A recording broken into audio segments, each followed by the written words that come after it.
Listen carefully to the voice of reason.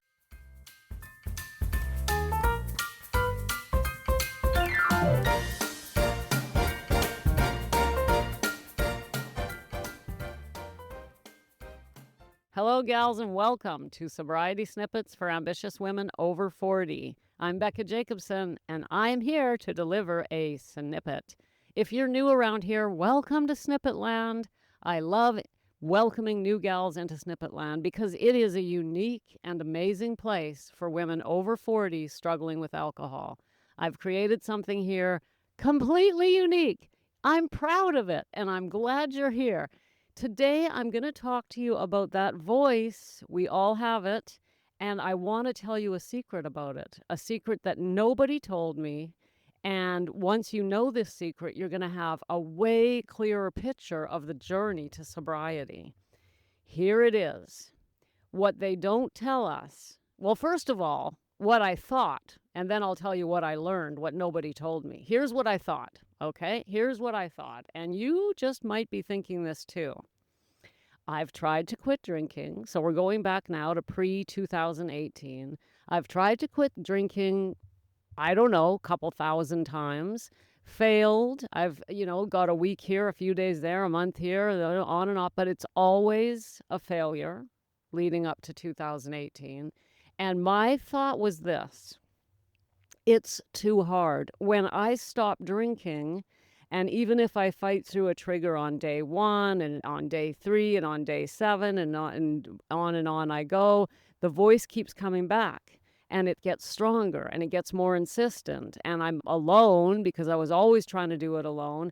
And I could not win an argument against that voice. And I believed that the rest of my life would be a struggle against that voice. Who the hell wants to live like that? When every day's a struggle. Okay, you get a couple of hours reprieve, maybe a day here, a day there, but it always comes back and it's so uncomfortable, so painful that you're just like, this is living? I can't live like this. And so I would get a bit of time and ultimately fail because I thought, I cannot live with this struggle. And what no one told me was that that struggle is temporary. Very temporary, in fact. And in fact, here's a secret that you probably don't know about that voice. It's a coward. It's a bully and a coward, okay? So what do we know about bullies and cowards? They act tough. They try to push you around. They say things that make you feel intimidated. And they scare people because they're bullies and they're intimidating. But underneath, they're cowards. Once you push back, right? This is what we teach our kids. When you push back on a bully, you usually find they're just full of hot air. It's like putting a little pin in a balloon and they just deflate and turn into nothing, jelly. But this voice sounds so convincing and it sounds so strong that I thought I can't fight against this voice for the rest of my life.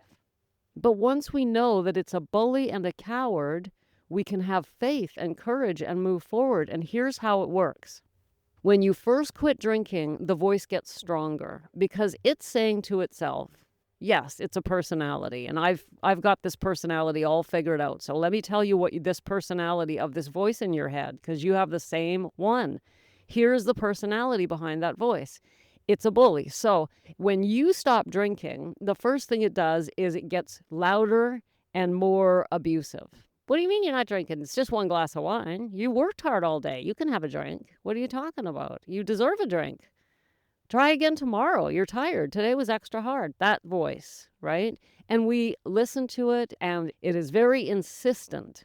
And so we think, no, I'm not going to. So we make it through that day. We get to bed. We make it through without it drinking. The next day it comes back stronger. Okay. And then we think, oh God, this is even worse. We somehow make it through and it comes back stronger. This is when we fail. This is very early days. It comes back stronger in the beginning. But here's the thing. When we continue to say no, all of a sudden, it's like we put a pin in the balloon and the voice starts losing its power. it starts getting weaker. On about the fifth or sixth time, I actually can't give you a number. So you're just going to have to believe me on this. On when this happens is probably different for all of us, but it does happen. All of a sudden, a voice that was getting stronger every day starts getting feebler. Well, it's like the voice is thinking to itself, well, I don't know. The last 4 times I tried to push her into drinking, she didn't, but I guess I'll give it a try. And it comes back a little bit weaker. And if we're strong and we push through and we don't drink, the next day it's thinking to itself, well, I don't know what to do now. I tried bullying her and that didn't work. So I got a little weaker yesterday and that didn't work. Maybe I'll push back harder today. And it goes through this whole up and down thing. One day it's strong, the next day it's a little bit quieter, and you think it's gone away, and then it comes back strong again. It's just trying to find its footing. It's trying to survive. This is a bully trying to survive and trying to understand how best it can bully you. But here's the thing. When we continue, it just gets weaker and weaker and weaker and eventually fades away. But the minute we give in, it's bolstered again. The bully comes back in full force, and we've given it back all of its power, and we are back at the beginning. So every time we give in to a craving, we strengthen that voice. And this is the loop we get caught in, because all of this happens. It happens to us when we're alone, because if we're not doing this alone and we share this experience with others, the bully is exposed. We can see it because someone else is there going, but look, it's just the bully. But when we're alone, we start getting wrapped up in this cycle, and this goes on. And every time that happens and we give in and end up drinking, that voice is strengthened to the point where after years, it's got a whole personality of its own, and it knows how to get you. It knows, oh, let's see, last time it only took 5 days and I got her to drink. The time before that it was 6, but I figured out how to push her buttons. It's learning. It knows us. It's like living with a neurotic, abusive, narcissistic partner. And it knows. It's figured us out. So it says, last time she had me worried on about day 9, but lo and behold, on day 10, she drank again. So I know all I have to do is keep pushing through to about day 11, and she'll give in. Once we understand this, and that we've built up this voice's resistance to us over the years by our failures, all we have to do is be prepared for it and be willing to push through to a point that we've never gotten to before. At that point, the voice is confused. It's like, I don't know, man. It's been like 3 weeks and she hasn't had a drink, and she keeps saying no, and it starts fading. It starts changing, and eventually it dies. Now, listen, gals, I got to be honest. This can take anywhere from a couple of weeks to a couple of months to the first year. And I want you to carefully understand that it's unlikely you will kill that voice completely in the first year of your sobriety. But it changes. If we recognize it's just an alter ego, it's the voice of alcohol, it's our own fears, underlying fears of sobriety, it's all hot air. It's just a big, ugly bully that is underneath is just a coward. But we've given it a whole arsenal of ways to attack us by our many, many failures over the years. And so keeping that in mind, when you move forward and you say to yourself, this is the final time, I'm going in, I'm going all the way, and you've got the support you need, it becomes at that point simple. The bully doesn't stand a chance because you're supported, you've got this information, you're not alone, and it's almost impossible to fail.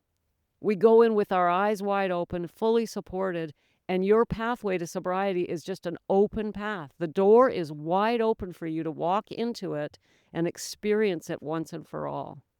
Now, trying to figure this out alone, can you see why it's virtually impossible? First of all, you can't even think rationally when you're triggered. The prefrontal cortex is shut down when we're triggered.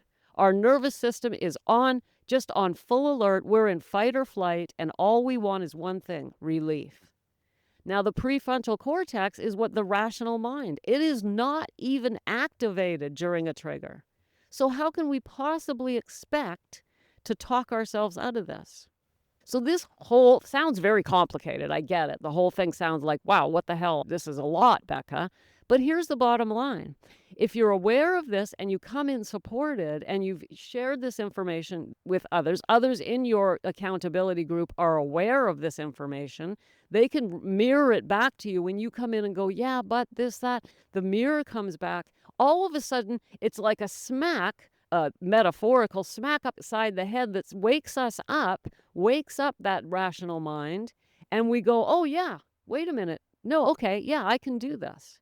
Because it's like we're hypnotized. And to try and fight back when we're hypnotized, we can't. This is why we need help. This is why me and all the other sobriety experts on the planet say over and over and over to you, you need support. I hope this helped for you to see more clearly why we keep telling you you need support. It's way too complicated, and we can't think our way out of a trigger. It's that simple. And on the other side of that coin, the minute you're supported and the minute you're engaged in a pathway to personal development, to sober living, growing into your sobriety, that voice does not stand a chance. And you, my dear, are on your way to that life that you've been dreaming of.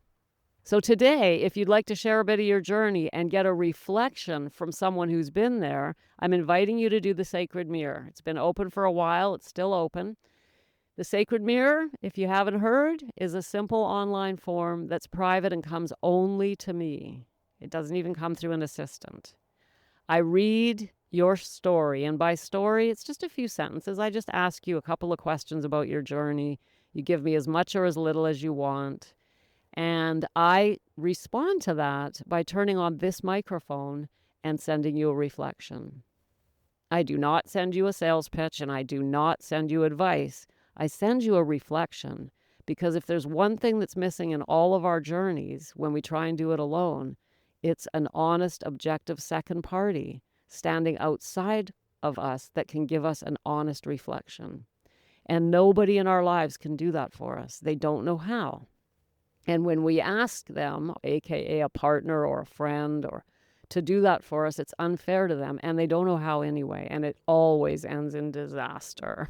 So we want this reflection coming from someone who's not emotionally invested, but at the same time deeply compassionate and understands your journey. So hey, if you want to get some reflection back on your personal journey, try out the Sacred Mirror today.